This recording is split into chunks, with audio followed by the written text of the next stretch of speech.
Você acha que outras montadoras vão seguir o mesmo caminho que a Ford seguiu no Brasil, então?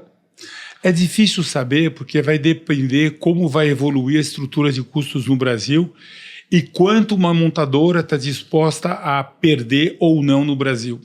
A gente não percebe, mas, de novo, vamos falar da Toyota. A Toyota, maior fabricante de carro no mundo, fabricou 11 milhões de carros no ano passado, ela vale em bolsa hoje 330 bilhões de dólares, ela vale 7 vezes uma Volkswagen. A Volkswagen vale cinquentinha. Cinquentinha é menos que o Mercado Livre, para vocês terem uma ideia. O Mercado Livre vale 75.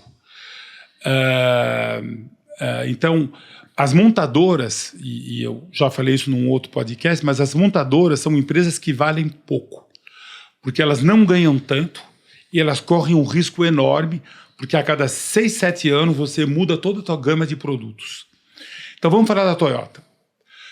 Você, uma empresa grande, tem o mesmo problema que uma empresa menor, que uma empresa média e que uma empresa pequena, que é escassez de pessoas, escassez de talentos. Essa é a realidade de qualquer negócio no planeta Terra, seja na China, nos Estados Unidos, na Europa ou no Brasil.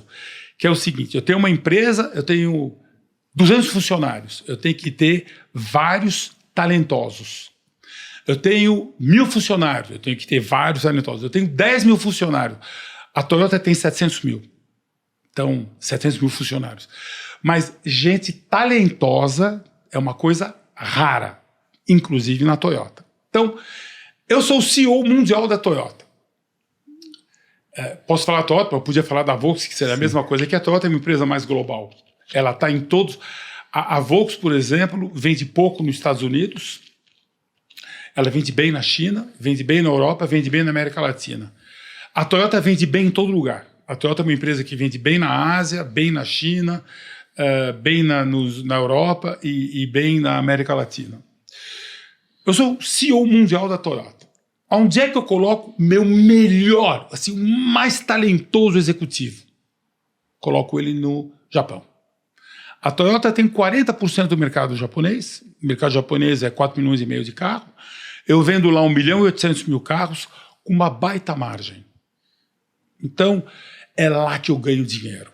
Então, é lá que eu coloco o meu melhor cara. Onde é que eu coloco o segundo melhor cara que eu tenho? Porque é óbvio que o cara da Toyota, ele tem 100 executivos, alto, mas ele tem os melhores. É que nem um time de futebol. Onde é que eu coloco o meu segundo melhor? Eu coloco nos Estados Unidos. Eu tenho 15% do mercado americano, eu vendo 2 milhões e 400 mil carros lá, mais do que no Japão, e eu ganho dinheiro nos Estados Unidos, porque eu vendo um Corolla 28 mil dólares, eu vendo ele a 21 no Brasil, com custo maior. Então, eu boto lá meu segundo melhor executivo. Onde é que eu coloco o meu terceiro melhor executivo? Eu coloco meu terceiro melhor executivo para cuidar do Sudeste Asiático. Meu quintal. Eu preciso defender meu quintal. Eu vendo 1,5 milhão de carros no Sudeste Asiático, fora Japão, eu preciso preservar isso daí, e lá eu também ganho dinheiro. Onde é que eu coloco um cara que tem talento, que entende cultura e tudo? Na China. Eu tenho 6% do mercado chinês, eu vendo 1,5 milhão de carros na China, eu preciso de um cara lá talentoso, que sabe se entender com o chinês, e o chinês ele tem um problema, é que a nação China sofreu muito do Japão na Segunda Guerra Mundial. Tem até uma questão histórica mal resolvida. A gente não tem direito a esses números, porque a gente está no Brasil, mas, por exemplo, todo mundo... É sabido que morreu 20 milhões de russos na Segunda Guerra Mundial, mas morreu 30 milhões de chineses. E eles morreram de coisas horríveis que, na época, os japoneses fizeram nos campos de concentração. Não foi morte em campo de batalha. Então, você precisa pôr um cara talentoso lá. Onde é que eu coloco o meu sexto melhor executivo? Na Europa. Na Europa. Eu tenho 7% do mercado europeu, vendo 1 milhão de carros.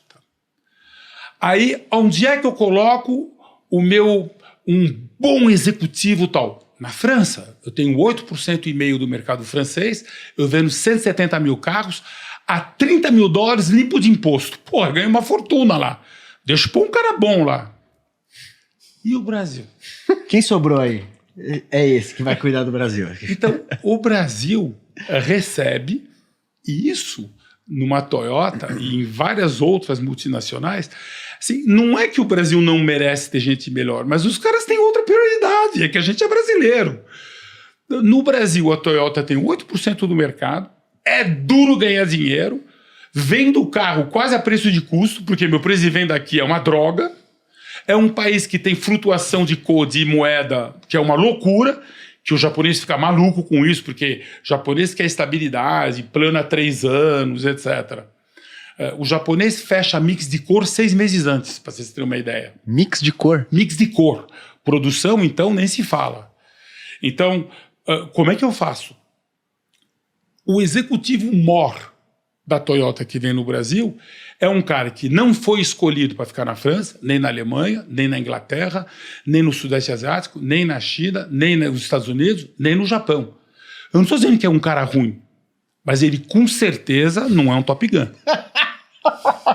Não, mas ele não pode assistir o podcast. E quando você está na Toyota, porque eu trabalhei em multinacional, fui presidente da Citroën aqui, quando você está lá na matriz e você olha um relatório, você olha, puta, é daquele cara? Ok.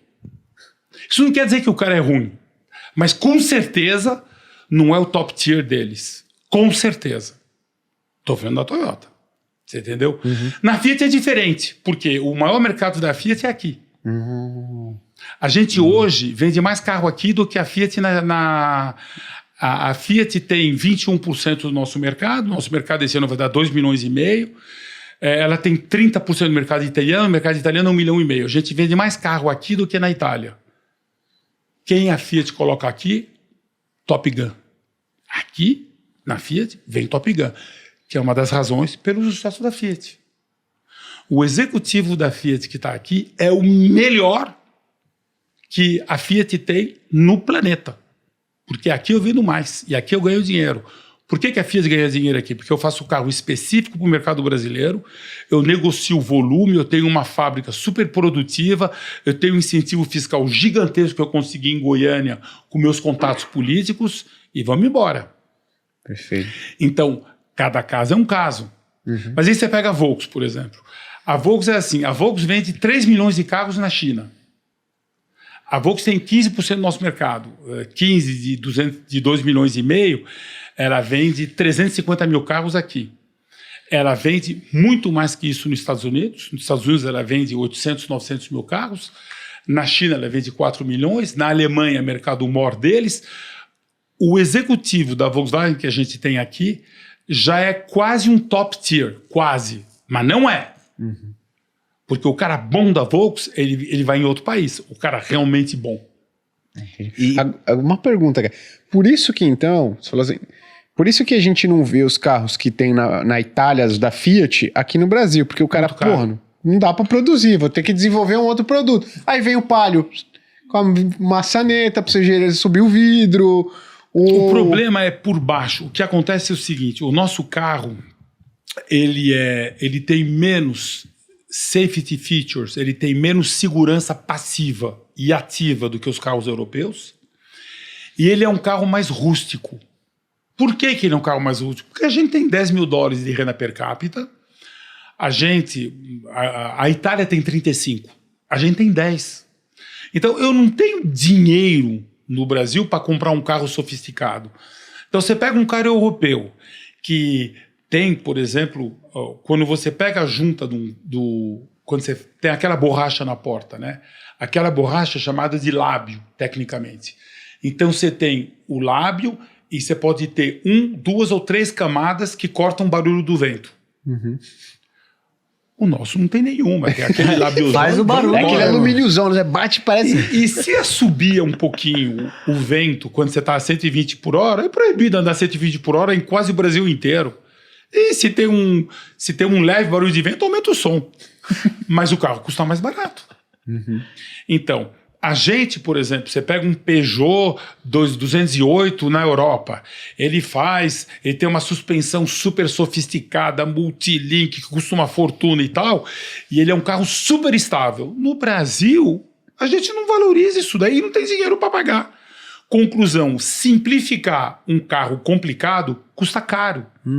A Renault só começou a ganhar dinheiro no Brasil, ou a perder menos, quando ela começou a vender no Brasil o Dacia, que é um carro rústico feito para países emergentes, que a Europa também acabou comprando. Mas é um carro rústico o Dacia, não é um carro sofisticado. O Clio é muito mais sofisticado que um Sandero. E mesmo assim pararam de fazer Sandero no Brasil porque não dava dinheiro. O presidente da Renault falou, eu não vou mais fazer nem o Sandero, nem o Logan, não vou renovar esses carros porque eu não consigo ganhar dinheiro com eles no Brasil. Vou fazer carros mais caros, onde eu consigo ganhar dinheiro.